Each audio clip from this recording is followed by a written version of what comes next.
tutorías. Nosotros, cuando empezamos el desarrollo de la licenciatura en intervención, planteamos una articulación con la NUYES. Había un programa de tutorías. Nos parecía muy psicologizado el programa de tutorías en aquel entonces de ANUYES, y trajimos el contrapeso de Silvia Satulowski para dar talleres, para intentar entrar en una concepción distinta de los procesos de tutoría. De ahí para acá, Silvia nos ha venido acompañando en algunos procesos. Estuvo en el último Congreso Internacional de Intervención Educativa en la ciudad de Puebla. Y para no quitarles más tiempo, yo simplemente quisiera señalar que cuando yo vi el título del libro, La escuela y sus escenas incómodas, que ya veremos de qué se trata el texto, yo me acordé de Tato Pavlovsky. Tato Pavlovsky es un psicodramatista que trabajó mucho tiempo toda esta problemática que tiene que ver con los sujetos, su relación con las otras, en las dinámicas más subjetivas y de una perspectiva psicoanalítica. Tato trabaja una temática que se llama las escenas incómodas del coordinador de grupos operativos o de grupos psicodramáticos o de grupos sociodramáticos. Y cuando veo el texto de Silvia digo, bueno, aquí hay un pasaje de esas escenas que uno teme que se presenten cuando uno está coordinando un grupo de estas naturalezas, y ahora Silvia nos presenta esta idea de la escuela y sus escenas incómodas. Entonces, es lo único que tengo que señalar, y le pasaría la palabra al maestro Ernesto Ponce para que hiciera los primeros comentarios, Tere, y luego le daríamos a la palabra a Silvia, y luego tenemos unas sorpresitas, ¿no?, que tiene que ver con algo que Silvia va a tocar. Y yo sí quiero pedirles una disculpa por la no presencia de la maestra Mónica Calvo. Nos reportó que estaba un poco delicada de salud, pero no va a poder estar con nosotros. Ernesto. Bien, gracias, Alberto, gracias. Buenas tardes. Expreso en primer lugar mi agradecimiento a las organizadoras de este evento por darme la oportunidad de acercarme a las reflexiones en torno a la escuela y sus escenas incómodas. Envío a Ana María Fernández, Paula Sibilia y Gabriela Ramos un sincero reconocimiento y mi gratitud por compartir a través de sus textos las vivencias, desafíos e inquietudes que les genera la vida en la escuela, sobre todo aquellas que incomodan, al tiempo que retan y movilizan. En particular y en directo, agradezco a Silvia Satulowski que haya concentrado y organizado en poco más de un centenar de páginas diversas imágenes de la vida de la escuela y de los jóvenes que la habitan.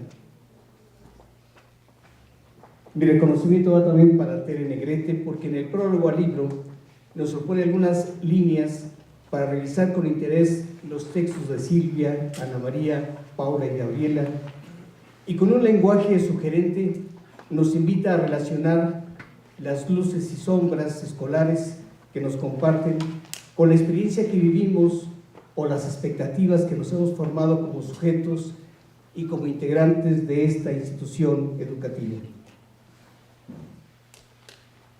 En lo personal, varias de las escenas contenidas en el libro, sucedidas a cientos de kilómetros de distancia, las he sentido como experiencias cercanas en mi ejercicio cotidiano como docente. Otras me han generado reflexiones sobre mi búsqueda incesante de mejorar la educación desde la formación docente o desde la generación de propuestas innovadoras dirigidas a sectores que viven en los márgenes de la sociedad, en CONAFE. En un primer momento, estas reflexiones han derivado en una sensación de angustia y desesperación porque, tal como lo narra el libro, Es verdad que cada vez se dificulta más en el aula que en el aula suceda algo, es decir, que se generen aprendizajes en los estudiantes, y eso, como docente, incomoda, sobre todo cuando me allego de recursos didácticos, cuando preparo mis clases conscientemente y busco de manera continua alternativas para generar interés en el grupo. Y en el momento del posible encuentro, no logro despertar ese interés, porque ese interés se ubica en otra parte, fuera de los muros del aula, a veces con apoyo del Facebook, otras del WhatsApp, la consulta de internet, el correo electrónico, pero otras veces, la mayoría, de manera más frecuente, en el interés se localiza en el deseo de revivir alguna experiencia amorosa agradable, o tratando de evitar el malestar por alguna experiencia desagradable, en problemas en las relaciones familiares, en el trabajo, o simplemente en la admiración de un ocaso luminoso cuando los cristales del aula están dirigidos hacia el poniente. Y mi preparación, mi esfuerzo, mi voz, muere dentro de los muros del aula. Esas experiencias no son solo vivencias personales, es contenido de las conversaciones, por ejemplo, con Eda, mi compañera, comprometida también con las tareas de la docencia. O son las reflexiones compartidas con el grupo de colegas que bregan todos los días en tareas educativas. Conversaciones que a veces llegan simplemente a servir como desahogo de un malestar, pero en ocasiones permiten compartir algunos resquicios por donde abrirse paso para atraer y despertar el interés de los estudiantes, o al menos para no vivir en solitario la experiencia y tener el aliciente de que es una experiencia compartida. Pero el malestar sigue allí. Se presenta nuevamente en la siguiente sesión de clase, ahora con mayor conciencia, y podría derivar en la asunción de una actitud de resignación y aceptar que las cosas son así, y así serán. Que si no cambia el sistema y la educación, en el aula no va a cambiar la forma de dar la clase. Pero reconocer el malestar y la angustia ayuda también a asumir una actitud de rebeldía, de resistencia y de acción por transitar hacia otras formas de ejercer la tarea educativa. Reconocer las escenas incómodas es un primer paso para atreverse a actuar, para movilizarlo en sus actos hacia un cambio educativo.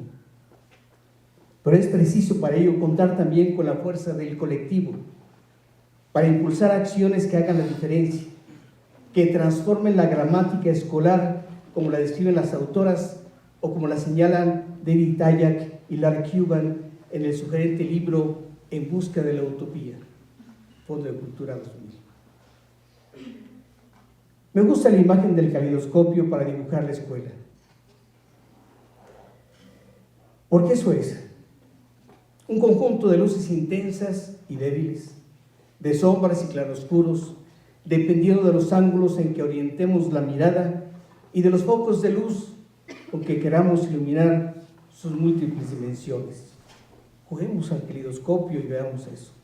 Es una visión realista donde se combinan aciertos y errores, momentos satisfactorios y no satisfactorios, donde lo luminoso se destaca si aceptamos también ver tropiezos y errores, donde las escenas cómodas y gratificantes resaltan si dejamos que afloren las escenas incómodas e insatisfactorias, y donde es necesario dejar que éstas emerjan para sentirnos interpelados e impulsados a cambiar. Por eso, me atrevo a añadir algunas imágenes al calidoscopio de la escuela, surgidas también de mis vivencias y compromisos por el cambio. En primer lugar, aparece como sombra en la orientación de la política educativa que enfoca el posible cambio en la evaluación, tanto del docente como de los estudiantes, pero como algo desligado del proceso. Los resultados de las evaluaciones, si bien sirven para dar cuenta a los organismos internacionales, para rankearnos en algún lugar, generalmente el último, del concierto de los países de la OCDE, muy poco aportan a la mejora de la formación de los estudiantes. responden a estándares preestablecidos, a criterios que diseñados fuera de la realidad en que se desarrolla el acto educativo. Pero podríamos ver la mirada. ¿Y por qué no? Dar flexibilidad para que las escuelas establezcan sus objetivos en función del contexto y la diversidad que presentan sus alumnos. Aparecen en las sombras la sostenida intención de mantener programas preestablecidos, por más que hayan concedido algunos minutos para la autonomía curricular. Preestablecidos y para revisarse en ciclos escolares rígidos, con horarios homogéneos, con aprendizajes esperados comunes para alcanzar en tiempos iguales, por supuesto, estudiantes de contextos idénticos. Bastaría mover el foco al caleidoscopio y descubrir que los estudiantes son distintos, con orígenes diversos y formas de aprender diferentes. Urge poner el contenido y el tiempo escolar en función del aprendizaje y no el aprendizaje en función de cubrir un programa extenso y fragmentado. En vez de tratar al estudiante, que el estudiante aprenda en un tiempo previsto en los programas, ¿por qué no respetar el ritmo con que cada estudiante avanza y que su satisfacción de haber logrado el aprendizaje sea la señal de que el proceso ha concluido? La visión de los contenidos propuestos para la enseñanza y el aprendizaje como conocimiento concluido y cerrado y que tienen solo una ruta o procedimiento para ser aprendido son también sombras del caleidoscopio de la escuela.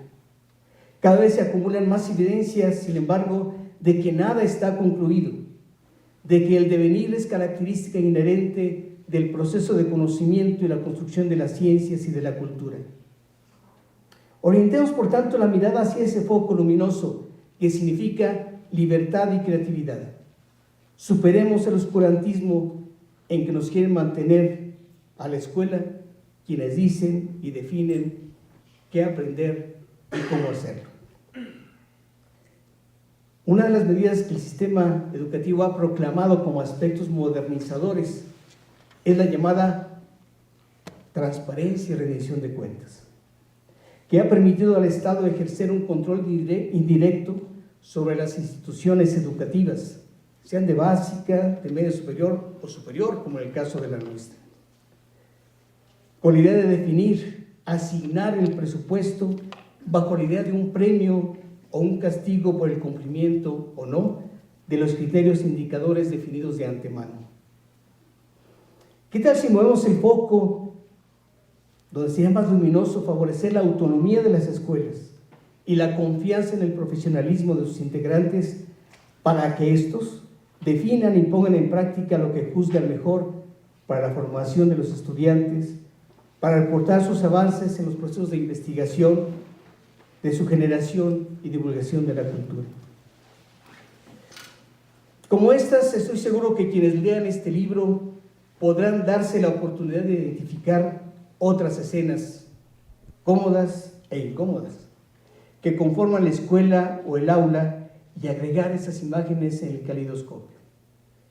Las reflexiones de las autoras ayudarían a los maestros a reconocer que sí es posible en las aulas, que sí es posible que suceda algo en las aulas, que se generen aprendizajes y que para ello es necesario cambiar la gramática que impone la pauta institucional y dar salida libre a las innovaciones que suceden día con día en la jornada escolar, en el momento del diálogo con sus alumnos y con sus colegas. Estoy convencido de que la relación pedagógica es una relación humana. Es un encuentro de quien quiere aprender con quien está dispuesto a compartir lo que sabe y que en esa relación se juegan afectos, valores, deseos, reconocimiento, respeto, solidaridad y entrega. Por eso, quiero cerrar esta breve presentación con un planteamiento central del libro, que dice: la construcción de opciones de que otra educación básica es posible, como dice Gabriel Cámara, de otros cielos posibles para la escuela, como dice Silvia Statulovsky, requiere del trabajo colectivo, de las reinvenciones colectivas que tienen su origen en la comunidad de la escuela y de una emoción fundadora, que coincido con Gabriela Ramos, que a su vez cita a Maturana, que esa emoción es el amor. Muchas gracias.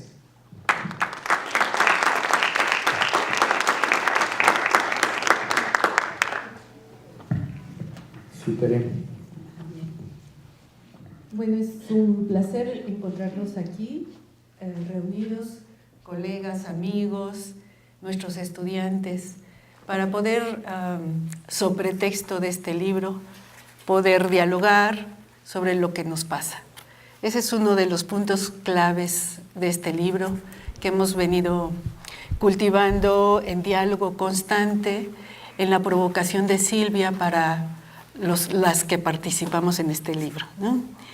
Un trabajo colectivo, un trabajo de discusión, y que ustedes van a ir viendo en su estructura cómo aparecen estos relatos de lo que nos pasa, pero también los relatos de lo que pasa. Y van a ver que en su estructura, por eso hay diálogos, por eso hay escenas como si fueran un guión de cinematográfico. Por eso aparecen entrelazadas la experiencia y el relato con una revisión conceptual y metodológica. La apuesta de Silvia a esta convocatoria es que no fuera un libro convencional, y creo que esa apuesta se logró. Por eso nos va atrapando y nos va interpelando. Entonces, esta interpelación justo queremos compartirla con ustedes para, digamos, esta vivencia que nos ha ido en el diálogo construyendo una experiencia para nosotros, para una experiencia, decía, cada una de nosotras, pues pueda también ser irradiada hacia ustedes que hoy están aquí con nosotros escuchando qué nos pasó con este libro, ¿no? Entonces, y remito al qué nos pasó porque una de nuestras, ya podríamos decir, precepto, acompañamiento, sentimiento, el sentir pensar, como dice Silvia, es abrirnos a la experiencia, darnos tiempo para la experiencia. Entonces, para pensar la experiencia, siempre interrogamos, ¿no? Y bueno, este libro abre varias interrogaciones. Una creo que tiene que ver fuertemente de qué educación sexual se trata y se practica en la escuela, ¿no? Otra es qué les acontece a nuestros jóvenes, como bien ahora señala Ernesto, qué nos acontece a los docentes en nuestra imposibilidad, pero qué también les acontece a los jóvenes en los espacios de la imposibilidad de su experiencia de sí en las escuelas, ¿no? Pero no solo en las escuelas, Ana María Fernández nos hace pensar en los jóvenes, en la vida contemporánea, ¿no? Y en ese qué les acontece, cómo sus potencias deseantes se han venido controlando o autocontrolando, y esto hace más difícil abrirnos a la pregunta de ¿qué quiero, qué deseo? Y esto es lo que aparece a lo largo del libro, ¿no? Cómo es que se van dando estos mecanismos de control y de autocontrol que hacen que nuestra pregunta por el deseo quede obturada. Aquí vamos viendo que en las múltiples respuestas o en las preocupaciones, porque se va dando el diálogo entre respuestas y preocupaciones, ¿no?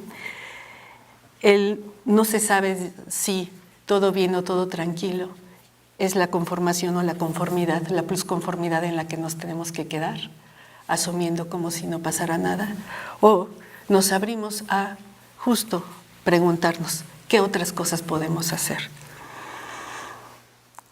De esta manera, entonces, el libro nos lleva a ir construyendo a lo largo de su lectura un ejercicio de espejeo. Por eso el calidoscopio, porque en la medida en que lo vamos leyendo, nos vamos mirando nosotros en el espejo también, ¿no? Nos vamos abriendo las preguntas. Y por ello, entonces, es un hilo que habla sobre qué tipo de subjetividad, qué tipo de sujeto se está configurando. Y podríamos decir sujetos se están configurando en el escenario de la vida cotidiana en estas condiciones contemporáneas. Así creo que se abre la figura de pensar estos sujetos puestos en la pantalla, estos sujetos puestos en conexión en el tiempo real de un instante por el chat, el WhatsApp, etcétera. Estos sujetos que hoy somos transitando en las creencias de que un interior, nuestro interior se hace visible a través de estas múltiples pantallas y que ese interior que por mucho tiempo era como lo íntimo, lo que cuidábamos, lo que difícilmente aparecía, hoy supuestamente se ve como más puesto en lo público. No obstante, como dice Derrida, y por acá lo señalamos en el libro, ¿qué pasa con esos roles que ya se ven superados y qué pasa con nuestro, podríamos decir, interior, en nuestra relación con nosotros mismos y con los otros? Esas son interrogantes que están ahí puestas, que nos hacen pensar, ¿no?, a partir de las escenas que se van señalando. Entonces, estas creencias del interior que no están vistas para los ojos de los otros de una manera inmediata, cómo se van observando, cómo se van circulando para pensar a los sujetos en lo singular. Ya no los sujetos atrapados en los roles, porque hemos visto que los roles han sido superados, ¿no? El rol maestro, el rol alumno, el rol madre, el rol padre, ¿no? El rol que tenía que ver con solo el sujeto solo un rol trabajando, no trabajando el rol sexual. O sea, todos estos roles se están poniendo en tela de juicio y se han venido superando. Entonces, la pregunta es, ¿no?, ¿cómo me configuro con esta multiplicidad de escenarios? Y que esta configuración, por tanto, es compleja, ya no es sencilla, ya no es simple, ya no hay un deber ser que nos vaya orientando. Y pues yo dejaría en el tintero aquí, porque seguiremos abonando en esta puesta en escena, en esta presentación del libro, elementos para que vayamos pensando.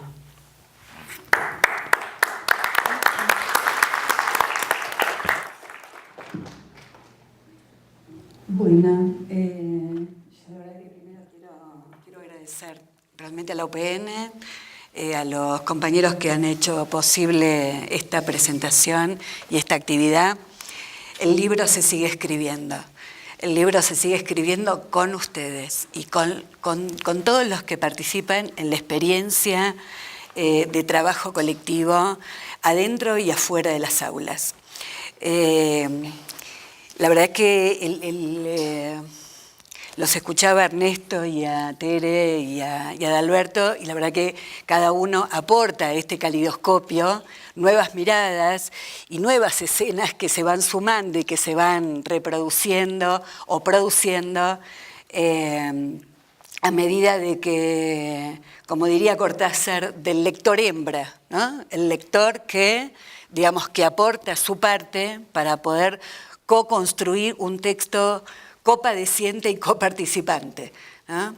En este texto, la idea de lo incómodo tiene que ver con la tensión, ¿no? Tiene que ver cómo, qué hacemos con la incomodidad, pero no como una pregunta solamente de las aulas, sino de la vida. ¿Ah? ¿Qué hacemos con la incomodidad? ¿La ponemos abajo de la mesa? ¿La ponemos abajo de la alfombra? ¿Nos la llevamos a la noche para dormir? ¿O la comentamos, digamos, en la cena familiar? Pero ¿qué hacemos con la incomodidad? ¿Ah? ¿Qué hacemos con la incomodidad que nos provoca un sujetado, justamente, que veníamos, digamos, muy tranquilos en la modernidad, donde había un sujeto pedagógico, y la escuela estaba anclada, la escuela de la modernidad, en un es por tu bien que la constituía, ¿no? Y nosotros ya sabíamos los pasos que teníamos que recorrer para que el otro fuera alguien en la vida, ¿no? Para que un niño, para que un joven fuera alguien en la vida, como si nosotros tuviéramos todas las certezas, ¿no? En el templo del saber hemos sido formados, ¿no?, como los docentes teniendo todas las respuestas y todas las certezas.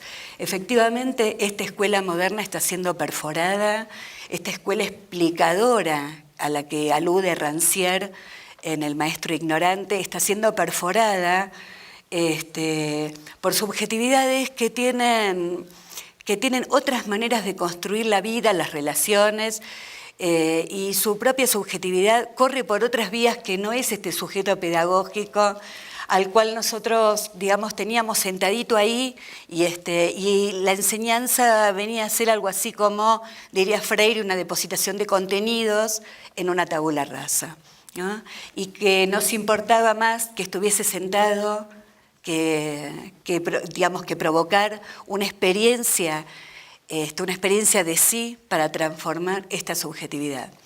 Entonces, efectivamente, está todo puesto en tensión en esta incomodidad, ¿no? La escuela, los docentes, los alumnos, los estudiantes, la comunidad, la tensión en un capitalismo salvaje que hoy está imponiendo, digamos, claramente en clave latinoamericana, reformas reconocidamente neoliberales que vienen justamente de la mano de la autoayuda, vienen a pretender que en las aulas haya buena convivencia, armonía, quietud, etc. Y fundamentalmente autorregulación, ¿no? Donde no se promueve, digamos, un trabajo colectivo, sino justamente cada vez más metido hacia sí mismo, ¿no? Entonces, en este sentido es que resultaba muy difícil pensar la estructura, la gramática de la escuela, sino a través de sus escenas. Escenas que nos permitían apresar ese claroscuro, apresar esta incomodidad y ponerla a jugar, ¿no? Ponerla a jugar, meter el cuerpo.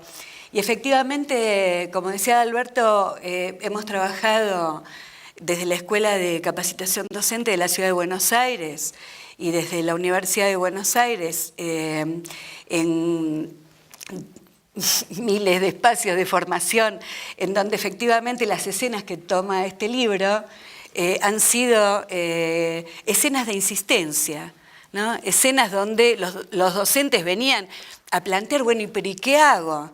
¿No? Y se levanta y se va, se pone con el celular todo el tiempo así, se pone los auriculares, no me escucha, no puedo, se me cae la escena pedagógica, ¿no? Hay nuevas identidades sexuales que aparecen en una escuela, perforando, ¿no? una escuela de matriz patriarcal y blanca, ¿no? Nuevas identidades sexuales, nuevos cuerpos adentro de la escuela, ¿no? Bueno, esto interpela a esta escuela que todavía insiste como en una escena yuxtapuesta, ¿no? Con nuevas subjetividades, pero con un control donde el corsé sigue siendo un corsé moderno, ¿no? Entonces, en esta idea de lo yuxtapuesto, de esta foto yuxtapuesta, es que nos mueve a esta incomodidad. Y la verdad, compañeros, compañeras, no vamos a poder salir de aquí si no nos empezamos a plantear esta incomodidad fuertemente y que se multipliquen en los espacios docentes, en los espacios comunitarios, en los espacios sociales, ¿no? Porque no hay manera si la sociedad en su conjunto no se compromete con estas nuevas lógicas y con estas nuevas subjetividades, ¿no? No va a venir de la mano de la innovación, no va a venir de la mano de las reformas neoliberales, no va a venir de este capitalismo salvaje al cual estamos sometidos y asistiendo. Y la verdad es que si no nos incomodamos en el propio cuerpo, ¿no? Para poder salir a la batalla con esto, no hay salida. Estamos atrapados justamente en zonas de confort, en zonas que nos hacen confortables y esperando que las cosas sucedan, ¿no? Entonces, bueno, ahí y en esta incomodidad es que hemos decidido recortar escenas para ser pensadas. Adalberto hablaba de Pavlovsky fue mi maestro, y este libro de alguna manera un homenaje también. Y esta idea de las escenas temidas del coordinador de grupo, nos ha ido construyendo en estos centramientos y descentramientos en una posición de terceridad, en una posición de ajenidad o de extranjería, que en estas entradas y salidas en los campos de lo grupal nos da la posibilidad de mirar las escenas para después poder intervenir, ¿no? Buscando nuevos impensables, buscando y construyendo impensables del pensamiento y de la representación.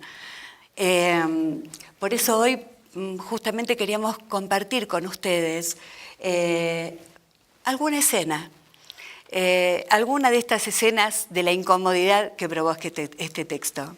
Así que bueno, desde ahí, desde esa invitación, que bueno, dos compañeras de acá, tres compañeras de acá de la UPN, tenían ganas de poner el cuerpo, así que bienvenidas y vamos.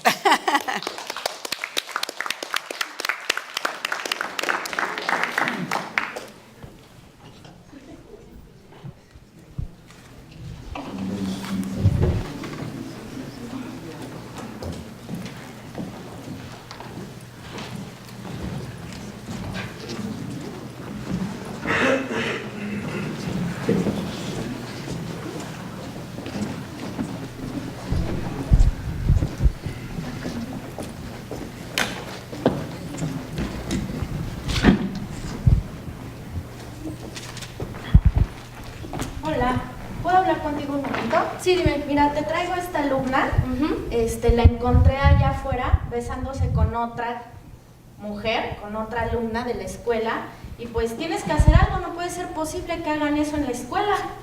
O sea, ya tenemos que soportar también eso, no es normal. Ok, a ver, coméntame por qué has realizado esa acción. Sabes que es una institución, que hay normas y que pues las debemos seguir, ¿no? Y es una institución que tiene buenas costumbres. Entonces, coméntame por qué realizaste ese acto. Pero es que no sé qué tiene de malo. No tiene de malo porque son las buenas costumbres de la escuela. Esos códigos de convivencia no se realizan así. Yo sé que son nuevas generaciones y que estás en una etapa que pues tal vez pues estás creciendo, quieres investigar o más bien quieres saber qué es lo que te está pasando, pero en la escuela no se puede realizar eso. Aparte, ¿no te da pena que tus compañeros se burlen de ti, que te hagan bullying y que al rato haya otro problema que tú estás ocasionando con esta acción? Pero pues, no estamos haciendo nada que las parejas de niño y niña no hagan, porque nada más a mí me regañan. Pero eso no se debe de hacer, no es normal. Así es, eso no es normal. Y te repito, hay buenas costumbres, los valores que enseñamos pues en las materias de ética, y creo que te han enseñado en tu casa los valores que ya sabes, ¿no? Entonces, no debes de realizar eso. Pero tengo valores, o sea, no me atraparon robando, pegándole a alguien, es un beso. Así es, pero no es el momento para que tú estés realizando eso. Aparte, te repito, o sea, ¿no te da pena que te burlen de ti? ¿Que te hagan bullying? ¿Que hagas esas cosas malas? No me da pena ser quien soy. Y yo quiero decidir a quién querer, ¿ok? Y si no le molesta, directora, voy a esperar a mi mamá afuera. Pues sí, vamos a hablar con tu mamá. Vamos a congelar acá. Vamos a congelar acá para pensar, ¿sí? ¿Cómo te sentiste vos como directora? ¿Cómo te sentiste? No cómo pensaste, ¿cómo te sentiste? Incómoda. Incómoda. ¿Qué te incomodaba? El no saber cómo explicarle que ella debe seguir una norma, pero al mismo tiempo, pues, mis herramientas como educadora, como autoridad, pues, no quisiera privarla, ¿no?, de su derecho, de su derecho como ser humano, como lo que ella está pasando en esta nueva etapa, estos códigos de convivencia pues que son diferentes a la costumbre, a la buena costumbre. A la buena costumbre. Ajá. ¿Qué sentías ganas de hacer? Pues estaba en un Con esta dilema, incomodidad, sí. estaba en un dilema porque al yo no poner una sanción o no darle una sanción, pues voy a quedar abajo de mi compañera, ¿no? Mi Abajo. docente. Ajá. Ajá, no, ella más bien me iba a sentir juzgada de que yo no pude realizar una, pues, quedara, ¿cómo se podría decir? Que ella no se sintiera mal, que yo no la estuviera pues subestimando a lo que realizó, a su gusto, a lo que ella está experimentando, y quedar mal con la docente a lo que venimos nosotros como colegas practicando, ¿no? Ajá. En la institución, en lo instituyente. Perdón, instituido. ¿Y vos cómo te sentiste? ¿Cómo te sentiste? No cómo pensaste.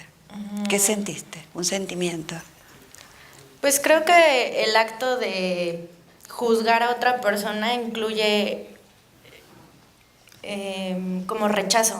Ya estás rechazando a otra persona. Entonces eso te hace sentir pues en cierta autoridad, en cierto control y poder. Eso es lo que yo sentí. ¿Sentiste que ella te escuchaba? Sí, porque está atendiendo mi reclamo. Ah, está atendiendo tu reclamo. ¿Y qué pasaba con la alumna? ¿Qué sentías en relación a ella? Estoy ejerciendo un poder contra ella, ejerciendo un juicio. ¿Pero qué sentías?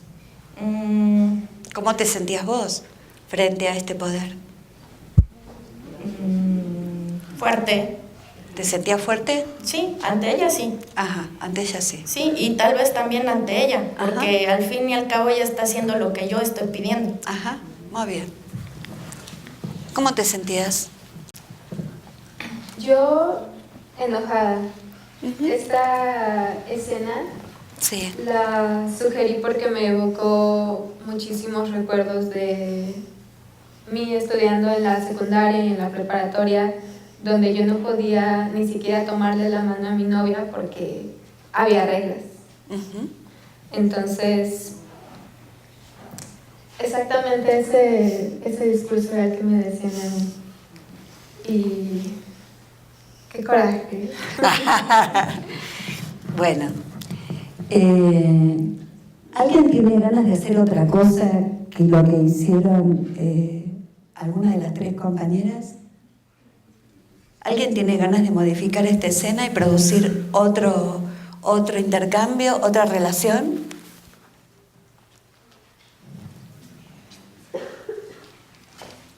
Vamos. Vamos. Alguien que tenga ganas de hacer otra cosa.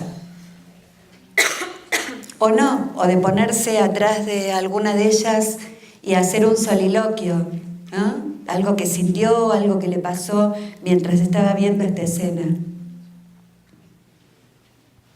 Sí. ¿Querés pasar? Vení. No. Bueno, como quieras.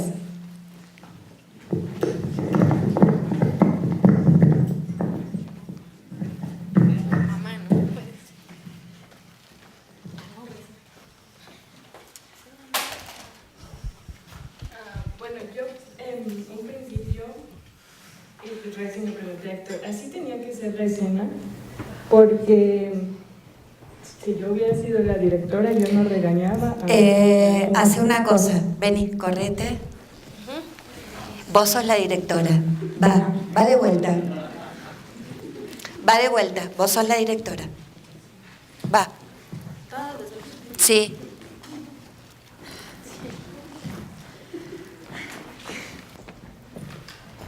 Oye, te traigo aquí a esta alumna porque se estaba besando con otra chica adentro de la escuela. Por favor, haz algo porque no puede ser posible que esto esté pasando dentro de la institución.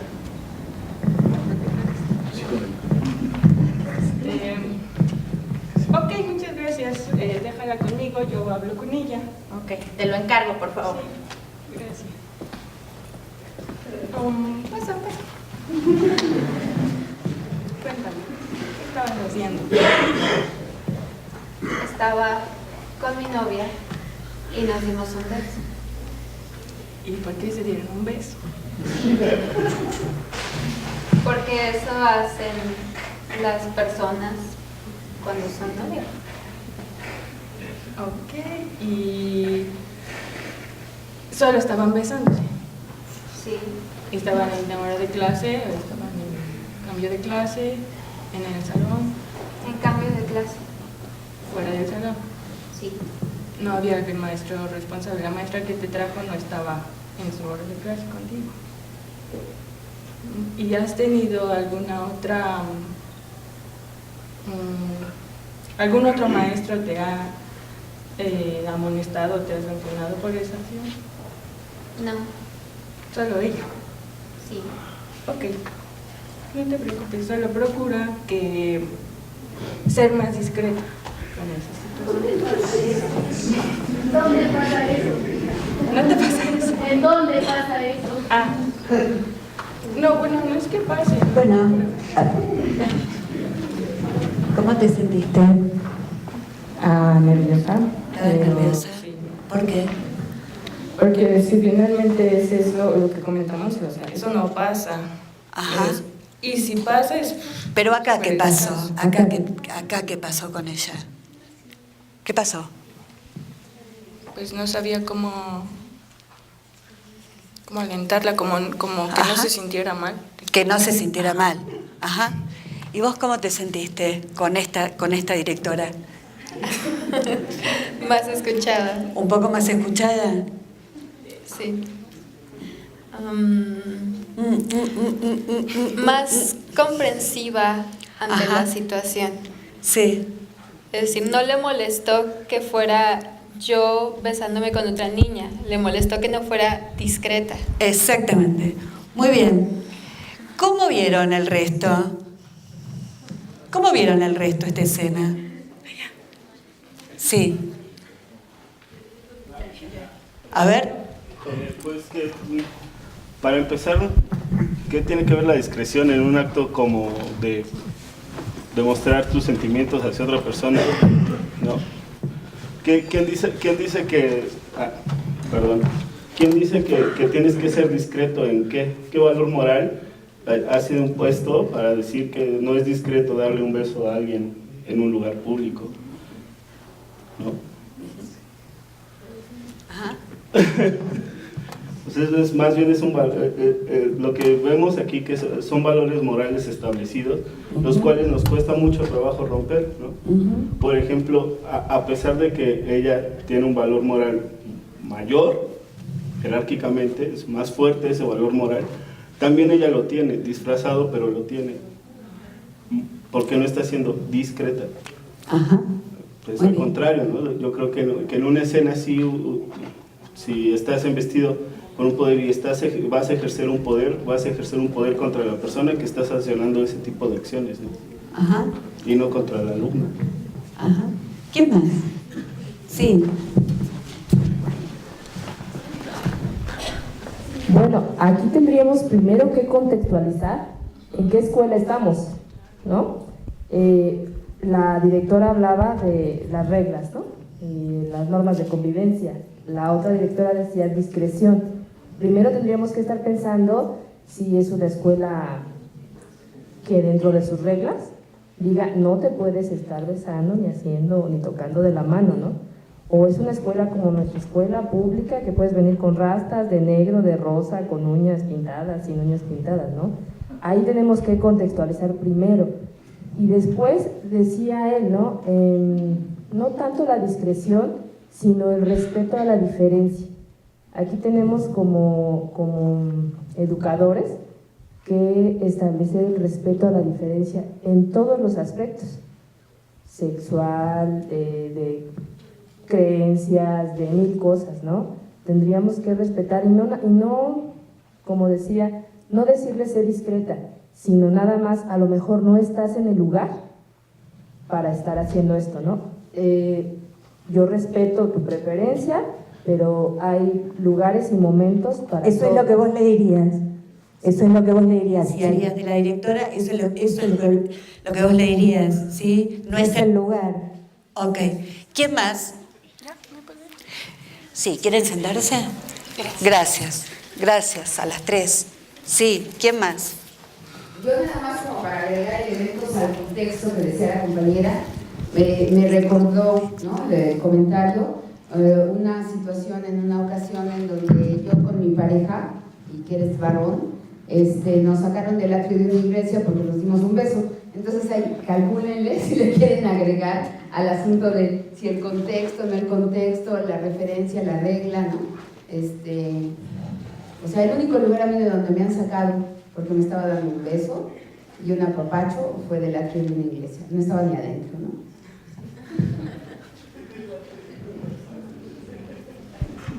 Sí.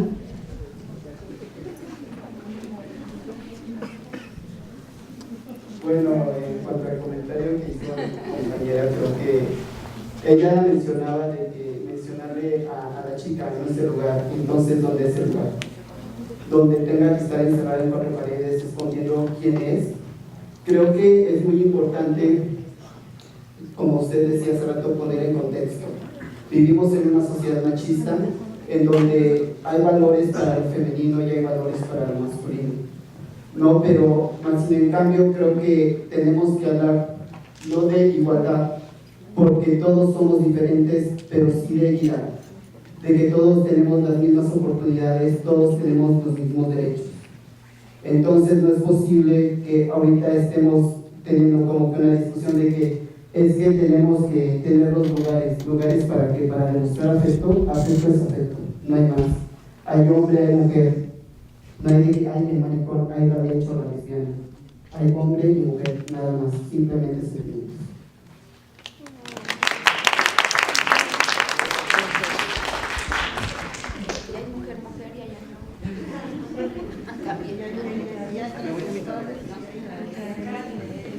Sí, a ver, ¿quién? ¿Quién más? A ver, allá el compañero. Sí. Bueno, primero, qué interesante el ejercicio que están realizando, pero les comparto algo. Estando con decenas, cientos de colegas, profesores de educación básica, el debate ha sido el siguiente. Yo propongo que a los chicos, siempre lo hago como práctica en básica, que jamás se les pida levantarse cuando entre un adulto al aula. Y esto así como para hablar de contextos, una escuela pública, perdón. Ya un tema como este que estamos abordando aquí, créanme que la propia escuela es muy severa, persigue, humilla a cualquiera que exprese como las chicas nos acaban de compartir aquí en el auditorio. Y entonces yo nada más quería referir esto. Pensemos a la escuela pública, a los docentes, a los cuales también les he propuesto que por favor no lo hagamos, y me he quedado solo. Insisten en que educación es que un chico se ponga de pie cuando ellos ingresen a un aula. Entonces, pensemos en estos docentes, en esta realidad. ¿Qué puede hacer un docente con esa formación ante una realidad de este tipo?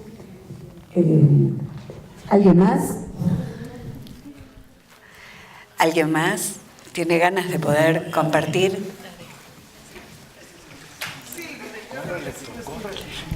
Mira, yo creo que es una manera de poner en escena efectivamente lo que sucede.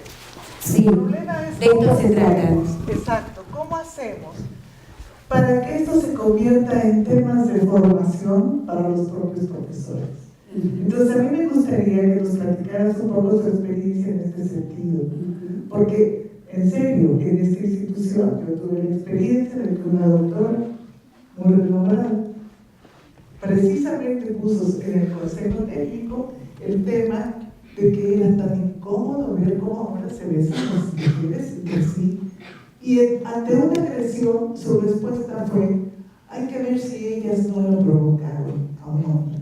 Entonces, si esto sucede y no se toma como un tema de formación tanto para los estudiantes como para los maestros, puede quedarse un buen deseo de permitir y además trabajar la diferencia, porque no es solamente permitirla, es cómo trabajarla. Entonces, a mí me gustaría que nos hablaras un poquito de qué han hecho ustedes en términos de formación. Sí. Sí. Bien, pues justo estamos abriendo la puerta para hablar de intervención educativa.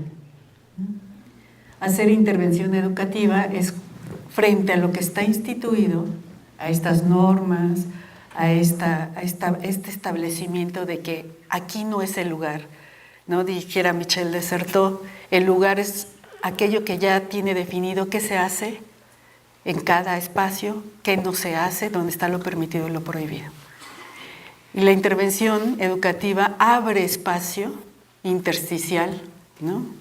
Que es abrir este espacio para formarnos con la propia población, ¿no? Entonces, abrir esos espacios dentro del aula, abrir esos espacios con los profesores para dialogar lo que nos incomoda, para hablar de lo que nos pasa, es parte de la labor que tenemos que hacer en este trabajo de intervención, ¿no? Y que en ese sentido es hacer que la palabra circule, que no sea la norma la que se sobreponga, sino la palabra de todos los que están involucrados con los actos que se están presentando. Y ese es el trabajo que hemos venido haciendo de intervención en los espacios escolares, en las comunidades, en los trabajos entre comunidades y escuelas, para poder hacer ver qué pasa con esas escenas incómodas y se pueda encarar, ¿no? Y claro, en efecto, como dices, se trata de no estar solos, se trata de que todos los que estamos ahí involucrados busquemos las alternativas, las salidas, ¿no? Para aceptar las diferencias. Porque justo la escuela se vuelve, o los espacios sociales, porque no solo es la escuela, con pautas muy homogenizantes, ¿no? Que moralizan lo bueno y lo malo, como diría Eda, igual en los contextos que hemos dicho, lo bueno en la escuela, lo malo en el atrio de la iglesia, etcétera, ¿no? Entonces ponemos en revisión estos actos de poder y de control, ¿no? Y ponerlos a hacer ver y hacer hablar, pero también al decidir qué hacer con eso. Entonces esta es una parte importante de las intervenciones educativas que modifica, si se dan cuenta en la escena, y lo que estuvimos hablando, cambia el modo de abordaje de lo educativo. No es armar un programa en valores, no es armar un programa de actividades para la buena convivencia, no es hacer investigación y observar lo que pasa, como en la escena que está aquí en el libro hay una escena, si lo vieron en el cartel, de los monitos viendo la escena y se tapan o se tapan los oídos, y ese es el observador participante, ¿no? De la investigación, ¿no? Sino justo es abrirnos a este espacio de diálogo y nosotros como educadores ser quienes propiciemos este espacio de observar eso incómodo para poder hablar de ello, trabajar y formarnos, porque eso es lo importante, cómo nos transformamos en otros sujetos que nos abramos a la pluralidad, ¿no? Y eso implica un posicionamiento ético y político, ¿no? Que está atravesando hacerme cargo de mi acto. Por ejemplo, en la escena con los profesores, con la directora, la angustia y el debate tienen que ver, o sea, el dilema en el que se enfrenta es cómo me hago cargo de mi acción, porque mi acción tiene repercusión, ¿no? Decían, repercute en mi ejercicio de poder, repercute en lo que el otro va a decir de mí, repercute. Entonces esos son los elementos que hay que poner en análisis, para decir, sí, para repercutir, pero ¿por qué mi acción repercute en el otro en el sentido de favorecer la pluralidad? ¿Por qué me asumo que repercuta en mí en el ejercicio de unificar y de, como dice Silvia, poner abajo del tapete la diversidad? ¿Por qué no asumo que voy a hacerme cargo de la repercusión abriéndome la pluralidad? ¿Se dan cuenta? Y es la misma fuerza, pero ¿cómo la estamos usando? ¿Cómo estamos usando ese ejercicio de poder? Y esa es una de las preguntas interesantes, ¿no? Acá me dicen que tenemos que ir cerrando, pero la verdad es que Si quieres decir unas palabras, ya cerramos. Ok. A mí me parece bien interesante lo que sucedió recién acá, porque nos puso efectivamente en claro oscuro, ¿no?, todas estas incomodidades, y que no hay un deber ser de cómo se deben hacer las cosas. Digamos, me parece que lo que tratamos de poner en escena es justamente si la sexualidad incomoda o se acomoda en la escuela, ¿no? Que no importa si sea privada, pública, digamos, que sea un espacio de comunidad. ¿Qué pasa? ¿Qué hacemos con la sexualidad y con las nuevas identidades de género, ¿no? Entonces, en este sentido, me parece que no es solamente para los docentes y para los alumnos, sino también, primero, para nosotros mismos. Es una pregunta para nuestra propia incomodidad. ¿Qué hacemos con la sexualidad? ¿No? Entonces, después, esto va a tener un efecto de derrame en relación a cómo vamos a construir los dispositivos para que circule la palabra, como decía Tere, y para que nos propongamos herramientas de intervención y veamos qué sucede con estos dispositivos, ¿no? En la ciudad de Buenos Aires, con Gabriela Ramos, es la compañera que escribe sobre este tema. Ella ha llevado adelante especialmente todo lo que tiene que ver con la educación sexual integral, desde el nivel inicial hasta el nivel secundario. No solamente con adolescentes, con jóvenes, con niños, sino y fundamentalmente con los docentes. En este sentido, digamos, como la pregunta que nos dispara, fíjense, digamos, estas resonancias, es, bueno, ¿qué hacemos con la sexualidad en la escuela? En una escuela patriarcal, heteronormativa, ¿no?, que marca las identidades fijas de hombres y mujeres, ¿no?, como si no hubiera posibilidad, digamos, de intercambio, y en donde lo que nos interesa es que se pare o que no se pare el alumno, ¿no? Entonces realmente tenemos que empezar primero por nosotros mismos para ver qué nos pasa con esta incomodidad y después ponerlo a circular y no tenerle miedo a la palabra. Yo me reconozco que no soy un especialista en el tema de sexualidad. Lo que quiero decir es que entre más se toquen elementos de intimidad del interior de los sujetos, es como más difícil romper barreras. Yo estoy de acuerdo con Villamil, donde dice hay que poner los pies en la tierra y ver la realidad de la educación en México y de los maestros en México, ¿no? Y creo que es de lo más complicado, de lo más difícil, tocar temas como este de la sexualidad. Yo creo que si vamos construyendo herramientas, empezando, como dice Silvia, por nosotros mismos, o sea, de un convencimiento de cómo tratar estas nuevas expresiones de la sexualidad, en el propio discurso, continuamente la compañera dice, usted utiliza un lenguaje muy masculino. Pues sí, es muy difícil para uno mismo hacer un cambio en la medida de que la historia, más historia de algunos de nosotros, es mucho más difícil hacer un cambio y incorporar de manera consciente un lenguaje más equitativo, de aceptar ciertas situaciones como un respeto a la diversidad. Entonces, hay que empezar por uno mismo, creo que es el primer elemento. Y luego ver con quién vas a trabajar. Yo creo que el trabajo con los maestros, que me parece indispensable, muy necesario, hay que partir también de cómo son, de qué traen en cuanto a formación, y esto será una labor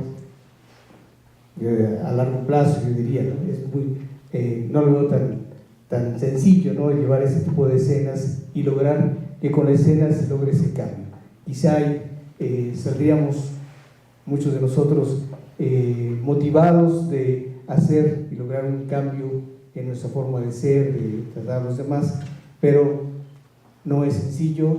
Yo solamente diría, tenemos un reto, y creo que lo que nos proponen las compañeras en su libro es precisamente mostrarnos algunas escenas y que a partir de esa incomodidad que se genera, pues empezar a construir alternativas, construir dispositivos y tal vez con la herramienta de la intervención educativa, como dice Tere, ir avanzando en ese cambio. Bueno, finalmente pusimos de relieve en este Calidoscopio a la sexualidad, pero si le damos vuelta aparecen otros elementos que están puestos en el libro, que tienen que ver, por ejemplo, con el atravesamiento de la cultura digital en los sujetos, cómo la vivimos, cómo nos miramos, cómo la usamos, cómo somos parte de una maquinaria, digamos, el aparato hace que nosotros formemos parte de esa maquinaria, de cómo está funcionando maquínicamente. Y este es otro de los escenarios que aparecen en el libro. Finalmente, podríamos decir, como para cerrar, es que ponemos de relieve a los sujetos con sus cuerpos, no a los sujetos escindidos como en la idea de lo educativo de que por un lado está la mente, etcétera. No, los sujetos con sus cuerpos, con sus expresiones, con sus manifestaciones, en múltiples relieves, y que ese es el ángulo que se había dejado o se deja fuera en la lógica de las políticas convencionales en educación, pero también en las prácticas académicas, en las prácticas de la docencia, en las prácticas de investigación, en las prácticas de intervención. Dejamos fuera de foco a los sujetos mirados, atravesados por sus cuerpos. Entonces, esta es una alta provocación para que pongamos el ángulo ahí como docentes y como profesionales que nos estamos formando en educación. Y también hay tips, digámoslo así. Hay conceptos, hay reflexiones que están puestas para pensar sobre ello y poder actuar, ¿no? Porque tampoco nuestra idea, justo al ser interventoras, es no quedarnos solo en la descripción, en la contemplación, sino que cada elemento sea una herramienta para hacer y para pensar, y sentir pensar. Yo pensaba de cómo construir currículum vivo, ¿no? De cómo construir currículum a partir de las experiencias. Tere hablaba del cuerpo puesto, ¿no? Y que no es un cuerpo cualquiera, sino es un cuerpo sentipensante, un cuerpo deseante adentro de la escuela que siempre, digamos, atomizó la cabeza positivistamente, la cabeza por un lado y el cuerpo por el otro, ¿no? Entonces, ¿cómo construir currículum vivo a partir de las situaciones que nos pasan en toda América Latina, ¿no? Estamos atravesando situaciones de femicidios, estamos atravesando situaciones de violación y de abusos, ¿no? Contra las mujeres. Entonces, la verdad que yo digo, tenemos herramientas y elementos que nos está proporcionando la realidad misma como para, digamos, esto llevarlo al aula y construir con los sujetos mismos, desde nosotros, poder construir esos dispositivos de palabra, ¿no? Entonces, bueno, tenemos que cerrar, pero queda abierta la posibilidad de seguir pensando juntos, la necesidad de seguir pensando juntos esto y tantas otras escenas que participan de acá, de este libro que se sigue reescribiendo. Y bueno, va a cerrar Adalberto y les quiero dejar mi cálido saludo a todos y a todas. Bueno, ya para cerrar ahora sí, ¿no? Y ya. Yo quisiera traer un poco la experiencia que tuvimos con Tato, ¿no? Como le decíamos cariñosamente, porque a mí me parece que hay siempre muchas preguntas que nos ayudan a compensar todo este asunto que plantea bien Adelina de la formación, toda una serie, digamos, de planteamientos que tienen que ver con aquello que uno se pregunta permanentemente en términos, lo va a plantear como Pavlovsky, en términos de cuáles son las escenas que uno teme. Cuando uno va a desarrollar su actividad profesional, pues la primera pregunta que uno se hace, o se la hace desde el inconsciente, desde las profundidades de su propia configuración de existencia, es decir, ¿yo a qué le temo cuando voy al salón de clase? ¿Yo a qué le temo cuando asumo un papel directivo? ¿Yo a qué le temo cuando soy alumno del primer año, yo, ¿a qué temo? ¿Cuáles son esos temores que uno tiene? ¿Cuáles son esas escenas temidas? Porque una escena temida, en la caracterización de Pavlovsky, es lo que a uno se enfrenta. Pero Pavlovsky cree que uno puede prever eso. Entonces, por eso plantea siempre la pregunta, ¿a qué escena teme uno enfrentarse? Y entonces ahí viene la reflexión. ¿Por qué? Porque ya desarrollado en el terreno de la acción, la reflexión es un poco distinta. Ya tiene que ver con algo que uno ejerció en el terreno práctico, ya tiene implicaciones para uno, para los estudiantes, o de los estudiantes para uno, o de quien está gestionando el sistema, también ahí tiene un impacto. Y la idea de trabajar escenas es un planteamiento que viene desde Pichon Rivière, que tiene que ver con que siempre uno representa la realidad a través de una especie de drama, en donde cada sujeto que esté enfrente de uno cobra un lugar y un diálogo entre ellos y con uno. Entonces yo simplemente, para cerrar, sí les pediría que se llevaran como tarea, aunque es antipavlovskiano, ¿no?, el asunto de pensar estas escenas que uno teme, que se presenten, o sobre esta magnífica idea de las escenas incómodas, y que uno puede ir pensando también muchas formas de ir caracterizando las escenas, y uno las tiene que ir pensando y haciendo de ellas un proceso formativo. Muchas gracias, Silvia, muchas gracias, Ernesto, muchas gracias, Teres, muchas gracias a todos ustedes y a los que nos están viendo desde las unidades UPN. Salud. En esta transmisión. Salud por la intervención educativa. Muchas gracias a todas y a todos.